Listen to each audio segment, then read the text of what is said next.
a series, and we might be able to catch them on an up note. So that could allow us to buy it. Right now, if you're Hanwha Life, you're a little bit less interested in that 500th game for Zeus. Yeah, no, let's save it for playoffs. You know, that's probably what they're thinking. Let's see what this draft looks like here, because a lot of comfort for Hanwha Life eSports scattered around 5 players. The comp we were concerned about, but it just didn't matter, as they had way too much prio in mid, and the death broke everything else down. So let's redraft here. Moving to game 2, clean the slate, and see what HLE will give over to T1, who now have first pick in game 2. The Poppy, the Camille, the Bard, and the Keria, of course, going to be banned. They even banned the Vi themselves here against T1. Yeah, the Nocturne needs to be banned away as well. And Ryze is the priority. With Orianna Cassio already taken, the Ryze stocks go through the roof. And I'm expecting that one to possibly even just be a first pick here for T1. I'm kind of feeling like, what's Faker playing with Pantheon? Because I think when the Ryze goes over, Oner has to pick up the Pantheon as a response. They could ban the Ryze now, I suppose, or even ban the Pantheon. Let's see what they decide to do. Banning the Jarvan. All right. Which is a wise call into Kanavi. And will it be a Ryze ban or a Nocturne ban? That is the question. Nocturne is going to be the choice. So it's probably a Ryze pick, like you were saying, for T1 here. I would assume so. And then see what they want to play into that. Like, is it... Okay, the Guma, they're not going to let him have the Lucian, even though it's first pick here. I don't think Delight's going to pick Milio away, although... Hovering it. Although... And so Milio can work with some other things, kind of. But not really. It's not exactly the best when it's not paired alongside the Lucian. Yeah, you can give the Caitlyn gigantic range. Yeah, we've seen kind of funny. Aphelios be played. We all know Guma's good at that. Ooh, that's a call. Kog'Maw could be fun. Not what I was expecting them to lock in, but that's a Lulu. It's going to be a Lulu Yunara lane. A Lunara again? Yeah. Yeah, Gumayusi has a pretty cool new skin on this champion. If he does decide to lock in the Yunara, it would not be a huge surprise. What are they cooking? Are they just looking for a jungle pick here instead because they have priority on that and they will be able to get the AD carry pick on this is anyways? More fun. Kog'Maw Lulu is always warps games where you either get online with the Kog'Maw or you don't, and the rest of the draft doesn't always matter in terms of where the leads are. If your top lane is winning, but your Kog'Maw's behind, doesn't always end up being a game you can play. They do give over the Milio, which was obvious after the Lulu was locked in that was going to be going over to Keria. Yep. And they can go for a Ryze pick here, or they could even go for an early game jungler here who can help and empower this Lucian lane. I wouldn't mind the Pantheon, but the Ryze value is extraordinarily high. They are just going to take that one. Syndra, a consideration here for Zeka. Faker did not have a great laning phase in game 1 and lost a lot of prio, which is part of why that early dragon fight, fight around the dragon, wasn't a dragon fight per se, it went so poorly for T1. Twisted Fate is going to instead be looked at here. There's a lot of options for Zeka. He doesn't have to play, he doesn't even have to pick mid right now. Yeah, and I mean, he's playing against walking McHale's, so I don't know whether that's necessarily what he wants to do. The Syndra does come in instead. Seen this as an answer to the Ryze quite a few times, but it's been up or down whether it's actually going to work. We'll see whether it does this time around. A lot of keep away available here for HLE. And we have seen the Kog'Maw Lulu played by their opposition. It was T1. They did bring it out first. And since then, we've had some pretty phenomenal Kog'Maw Lulu switch around drafts, right? Where you flex Shen into the top lane, all this sorts of stuff, and you allow yourselves to play like a Juggernaut style composition. This is a very face-up Kog'Maw, though. So T1 know exactly what to do with this information. We'll see what that decision is going to be, as the Olaf is going to be taken away, and we'll see what T1 want to be removing as well. Maybe a Shen ban. Yeah, I was going to say Shen is probably what Woodid is yelling loudly to the high heavens right now on the space. I think they'll probably consider that ban in this final spot they have. They banned the Nefiri first because Nefiri Lulu is a pretty scary combo. The Nocturne obviously removed, the Vi is removed, but Nefiri is kind of the next best thing here. What about Shyvana Lulu, though? I don't think they're going to pick that. There's no way. There's no way? There's no way. I thought that there was no way all the other times he picked it. We'll and see. He did. It's been hovered a lot, you know, but we're not seeing it come out that much anymore. See if that Shen gets banned here. It feels like otherwise there's so many different things you could look at in this draft. There's so many things you could consider. Pantheon is still available actually here. Jax. Ban the Jax, which also pairs well with the Lulu. Is he just going to play Shen? Probably not blind here. They'll take the Pantheon away from Oner first. I like this a lot. And Pantheon is sort of the last tier 1 jungler that we do have left up and available. I think that Oner could get on something like a Wukong. There is the option of going towards a Trundle, perhaps. Is it? But I don't like Trundle in this draft. Maokai for Oner to try to set up I like that, the team fights, try to keep Hanwha Life eSports at arm's length. I don't like the Maokai that much for this draft, but it is a strong pick that I'd prefer to the Trundle, for example, given what we see here. Or does he have something else in mind entirely? What about Kha'Zix? Kha'Zix good for blowing up these squishy targets, to be honest, and has an okay matchup into Pantheon. Will need some help. This does not help your Lucian Milio lane very much. It is kind of the next thing on the tier list, and that is a Gwen. Okay. No idea. Likely, the Gwen is going into the top lane, has been buffed a little bit, but could theoretically be going into the jungle as well. I don't really like either position for the Gwen here, but I think it is definitely going to be played by Doran in this game. But they can just play Gnar into it. They have such a good comp here. They also still play Shen. It's a little tougher now with the Gwen there on the other side, but HLE have such good power in the early game. Like, this is kind of the reverse, where they have some really strong lanes to play through. Yes, the Lucian Milio can win against the Kog'Maw Lulu, but it's not easy. Will require a lot of attention, and there's a Pantheon versus a Wukong, so we know which 3v3 we prefer. Mentioned the Kennen on his way to potentially getting 500 games tonight. It's his 5th most played here in the LCK, and he will pull it out. It's a classic counter pick here from Zeus specifically into the Gwen. Not a lot of other players pick this one up, but he does. And now they have extra both engage and flank power, but peel. It's more peel for the Kog'Maw in the late game. Yeah, this Kennen can become a big problem. They do have things to deal with it, right? You can hold him at arm's length with things like a Rune Prison. The Cyclone's going to be there to make it a little bit more frustrating to get yourself in. Allows Peyz to do more damage. But I'm with you, Wolf. I actually feel like Hanwha Life eSports' draft is looking very, very nice. I'm concerned about mid and jungle. You know, yeah. I've seen already in game 1, Faker get pushed in on the Orianna, got crushed in the lane. It's a tough matchup, but it looks like he just really didn't know how to get out of lane and affect those bottom side plays. His team was playing like he had prio, but he didn't. Now he's playing into a Syndra here. And the Wukong's early game to try to empower that Lucian Milio just feels very weak. And the Pantheon is the exact opposite.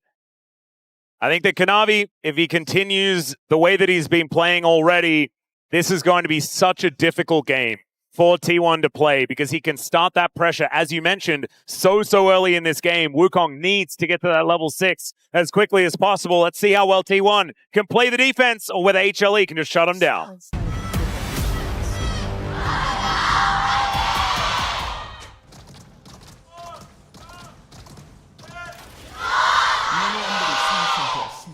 All right, here we are, ladies and gentlemen. Under the Rift for game number 1. Zeka spotting out the fact that there is a ward placed in that mid-brush and will therefore immediately head back towards the top side. Already an early ward goes down from Faker, so he will have full information as to the whereabouts of this Syndra as he makes his way back to lane. And all quiet on Summoner's Rift for the moment. The vision that has gone down, though, going to be giving a lot of information over to both teams about where these junglers are going to be, assuming Oner is going to head towards his Raptors relatively soon. Doran has opted for teleport and exhaust.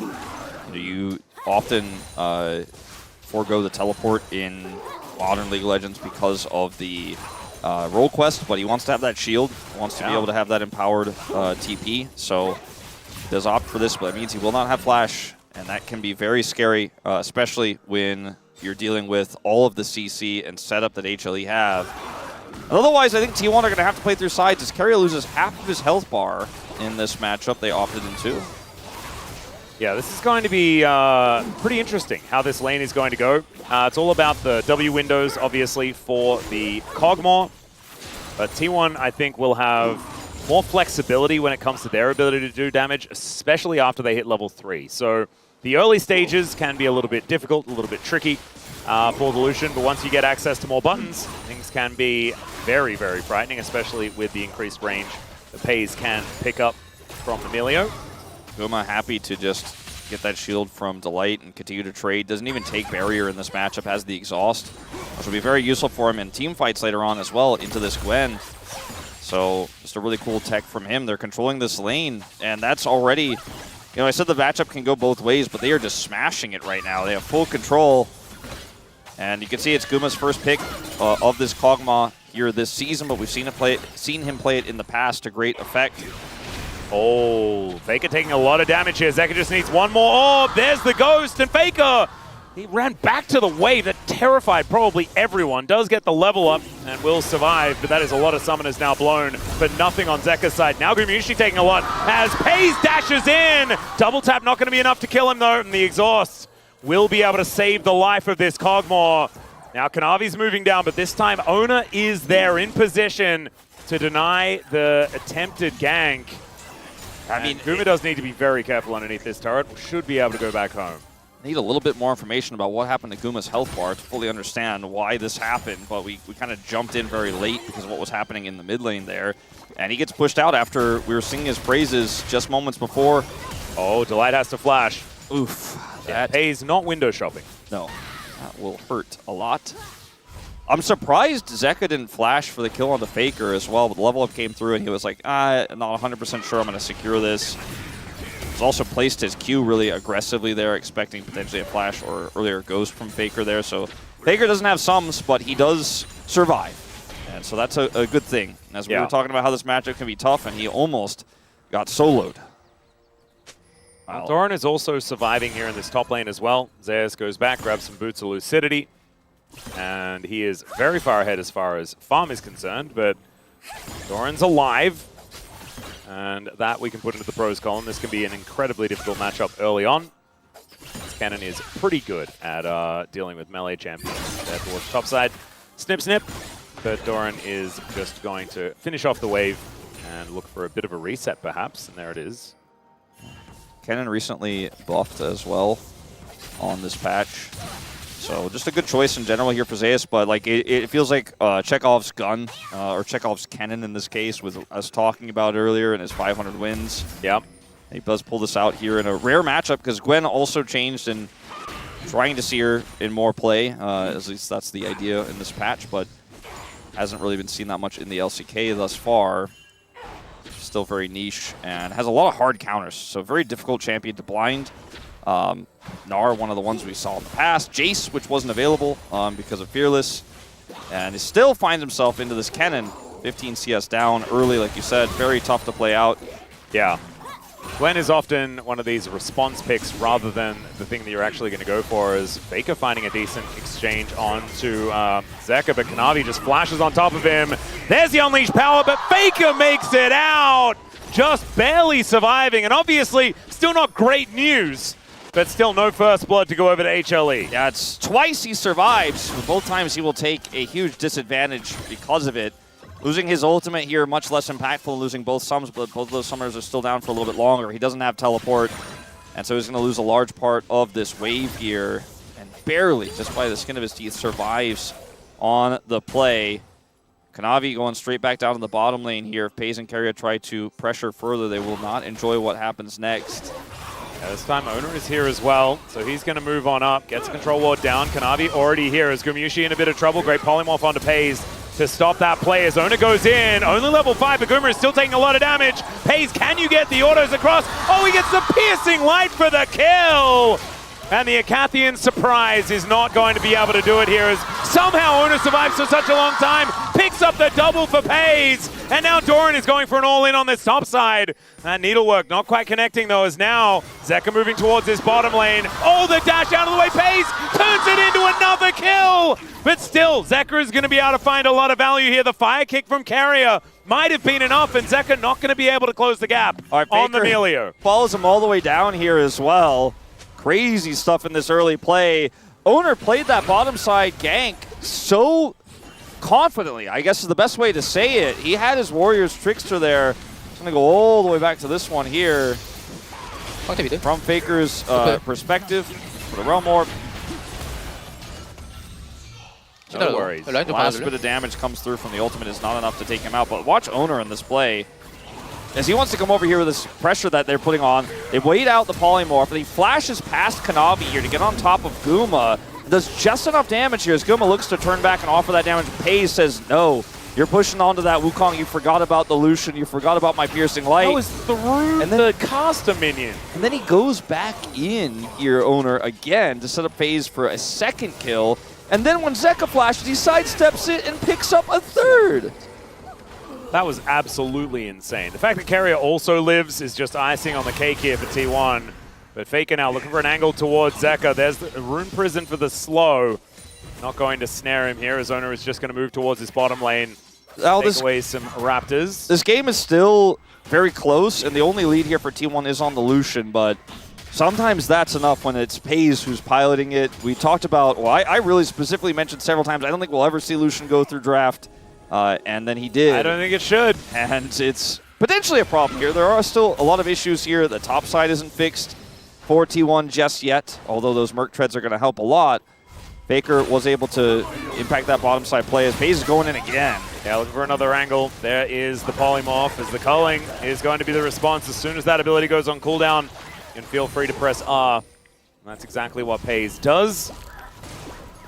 But Kuma has been farming very well. 73 CS to the 70 of Peyz. And so T1 still do need to be careful of this Kog'Maw and what he's going to be capable of. No mana here for Peyz. Will decide to back off of this play. Used everything to try to get a larger advantage there. It doesn't really amount to too much. Guma actually takes a farm lead after catching that wave. No exhaust here for Doran. And Zeus does have Ignite and his ult, so very scary moment. Yeah, there is the Ignite immediately as Pantheon turns up as well. Stun onto Doran, and Gwen is not immune, ladies and gentlemen. And Faker has Realm Orb, but it's just not the same sort of impact. He can't save this play. There's no way he can react. They're the ones who are pushing the tempo. They're the ones who are leading the charge on that top side play, and the observers knew it. We knew it. But Doran just couldn't realize that the engage range of that Pantheon was long enough to where he couldn't be anywhere near that Kennen. Zeus didn't even have to flash for the play. And now, T1, they do get themselves the dragon in the cross map. And Doran does have teleport to bring him back towards his top lane, but this Kennen is going to become a massive problem here in this game. And it's the AP variant. You know, it's very, very high damage when we get to the mid game. As Oner is once again trying to set up for a dive. Oh dear, teleport is going to come through from Zeka to bring him towards his bottom lane. And so that will mean an end to that play. No dive to come on through.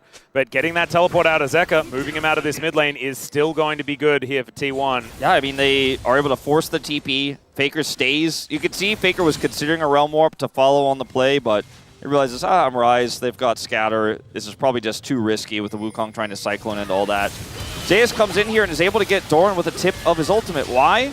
Because Doran doesn't have Flash. He doesn't have to flash to follow or anything like that. Doesn't have to expend any summoners. It's the Kanavi follow-up there with the stun and the Ignite that he ticked at the very beginning of that play. That's enough damage to take Doran out without expending any summoners. Kanavi and Zeus walk away from that kill there with both up. So yes, Faker got a little bit of reprieve in the mid lane with that TP coming through from Zeka, but he hasn't picked up an advantage yet. This Kennen is still a problem. We have to wonder, will this Lucian, with all the peel tools here, and the wild growth available, is this lead enough to get T1 into a third game? Well, that is the whole point of this composition from T1, is allow Peyz to just put the team on his back, carry this one through.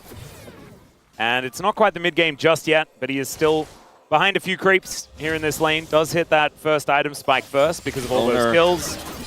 As Doran not able to find the snip onto Zeus, and he's just peppering him with all this damage. It looks like it is going to be a dash cannon first here for Zeus.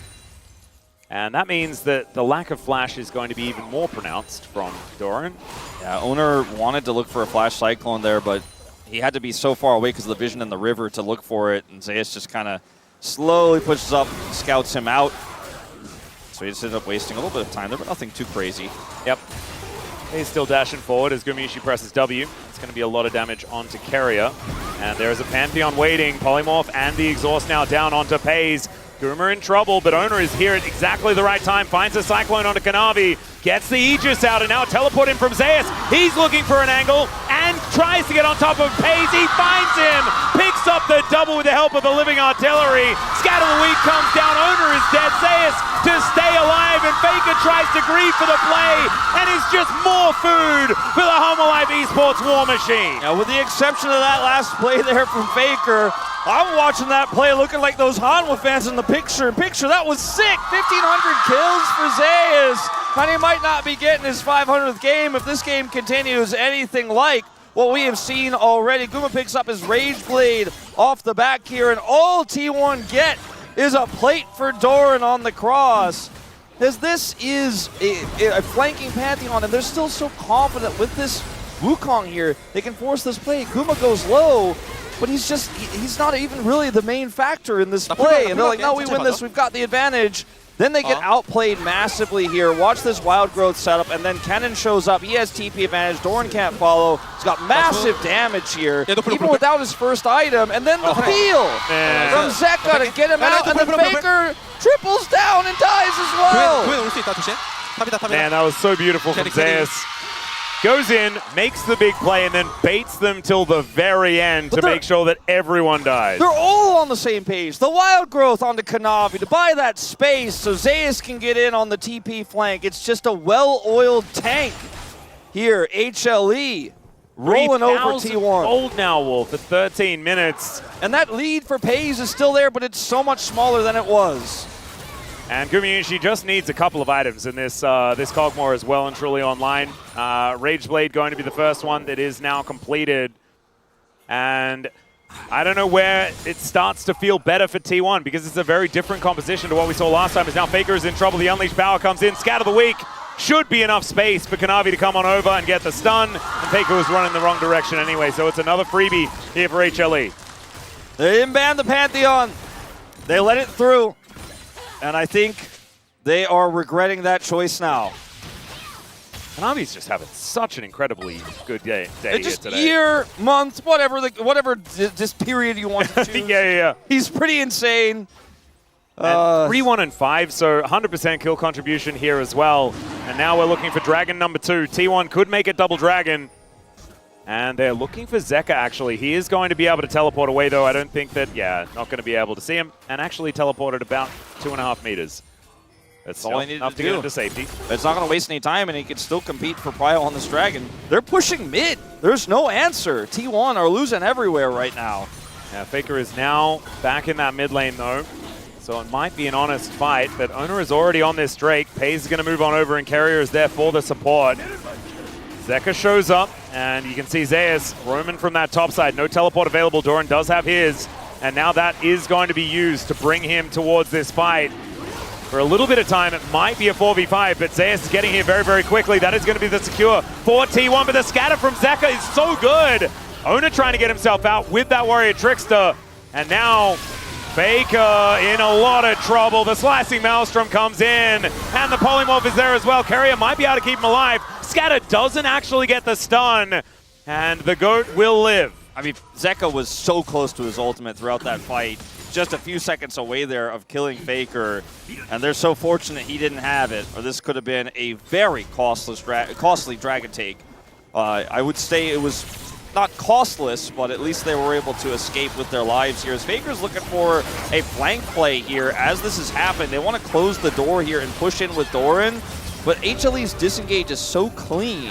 And now Faker's isolated. Zeus gets on top of him here, doesn't have flash, but still is able to do so much damage. Watch this scatter as well here, but Faker is able to walk it off. There's no ult for that Syndra, so he does escape with his life. They have double Dragon, it's a very late one, into Mountain Soul, so there's a world where if they could stack those up, maybe It could give them a little bit of extra longevity in this game, but right now I just don't see it, especially with HLE walking out of that fight and now moving directly to Herald Prio, which will open up the map further. There's only one plate left on that mid turret. Yeah, it's likely they can get over and siege that one out, especially with the Bioarcane barrage here from the Kog'Maw. Extending that range. Zeus just goes in, looking for another angle, and there is no ulti for Keria. He's dead, so's Peyz. And yeah, that turret's gonna die. Zeus is just like, I have flash up. You can't be anywhere that isn't underneath the turret, and even that's not safe. Oh, good mist to be put down here by Doran. Zeka not quite able to kill him, but still getting closer. A lot of damage. And I mean, they're just dropping the Herald to kill him. Kanavi's gonna have his stun ready. Oh no, Doran could just be dead here. I think he Straight up, the Aegis comes down. The Q is going to miss. He should have another one of those though, and he just doesn't have flash, so there's just no way out. And Gwen is dead, and now Zeus is going to get closed in on here as well. The flash forward, Faker tanking up the turret, and that will allow Oner to get out of there safely, so there is at least one kill back. But it's 11-4. Yeah, and look at the top lane here. Zeka, with that kill onto Doran, is pushing this super hard, taking more plates out. We'll get the back here, but look at this flash play. He's looking for it. And look at the, they have everything. They have the Wild Growth, they have the Kog'Maw position. The Pantheon ultimate feels like it's totally unnecessary. Like, there's so many reasons why they're so dead. And he doesn't have it for this play, so Doran's like, maybe I'll be okay. No, he's not. He's not okay. He has to leave the turret, and he's going to lose his life anyways. Leaves just too late. And also, Kanavi remains on 100%, so he is 11 out of 11 this game. Being able to drop into the mid lane and then immediately go top, get that kill onto Doran. Efficient use of jungle at times so far for Kanavi here in this game. Baker has the turret aggro here, so he can just kind of walk it off, and there's no way to hold Oner there under turret. All right, Kanavi going to look for another one here, as at least Keria is there for the disengage. Gumayusi moves over with that Void Ooze. And it looks like T1 are going to be able to successfully make their way out, but this game is just all HLE. It's going to be so hard for T1 to make any sort of move back in. The gold lead is only extended. Look at Faker's items right now, or the lack thereof. There's 2 stacks of Rod, doesn't have his second item yet, is a level behind right now, so he's really going to need that Rod of Aegis to complete, but it'll take 8 minutes before it does.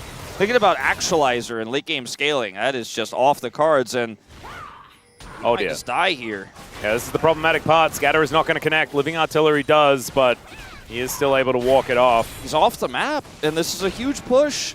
Like, they don't have a side laning Gwen because Doran is 0 and 2, and is unfortunately not able to move when Pantheon's ult's up. So he can clear waves, but then he has to just back repeatedly. He's not actually threatening any turrets. He's not able to do anything. Maybe in 10 minutes, if he's big enough, he can actually do damage turrets so quickly that he can make those risky calls, but Kanavi's ult is up. You can't be anywhere. When Zeus' flash is up, you can't be anywhere, as we've already learned. He went Storm Surge. He is huge. He has the dash cannon for extra gap close. Yeah. He has the highest damage in the game. Zeus is a very big boy. Kanavi has the most gold in the game, which is pretty impressive. Gumayusi pretty close behind him there as well with that quest that he has. Feels like cheating just a little bit here, but the Kog'Maw being this relevant is just terrifying as well. Navori now online. Doesn't have to worry about these cooldowns, and that is exactly what Kog'Maws most of the time worry about. Zeus now looking for an angle here as once again Kanavi shows up. Faker's dead. There's just nothing he can do about it. Where is the counterplay? I don't know. As Peyz goes in and then goes out via the Death Chamber. As Keria, he might be in trouble as well, as the orbs just do so much damage from Zeka. Another one connects, but there is the fire kick from Keria to at least get some level of respite. It's a Baron on spawn against T1. God.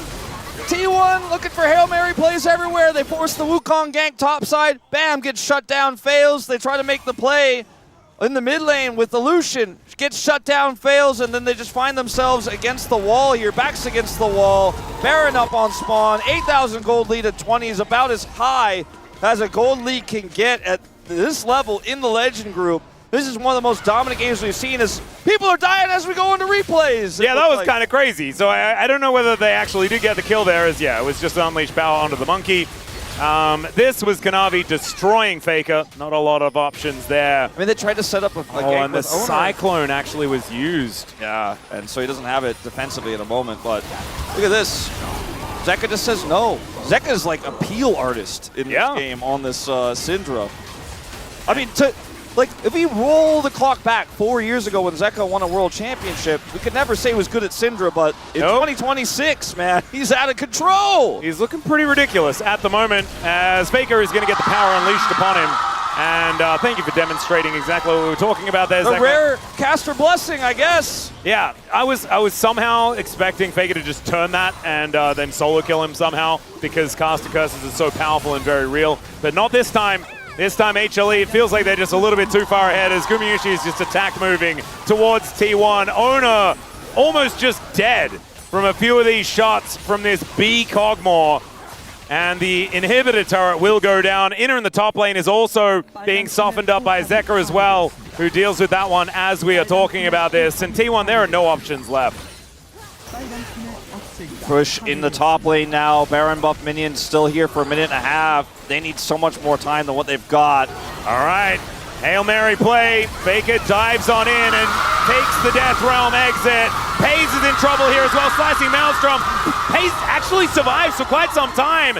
And there is the Cyclone to interrupt at the same time as Zeus is going to fall. Doran's also dead. It is still a 1-5, but the fire kick onto Kanavi is so good. Peyz still trying to dance around this fight, but he will eventually go down. Kanavi gets another one. That's one going over to Zeka, and it was a valiant attempt, but it's still going to be the ace, and HLE will close out this series in 2-0 fashion. Utter dominance on the eve of the playoffs. Showing that they are by far the deserving team here of round 2. Crushing 2-0 T1. I think it was pretty mixed in terms of predictions, about 50-50 on our side, if I remember correctly. Yeah, I think people are reassessing the power levels of this squad.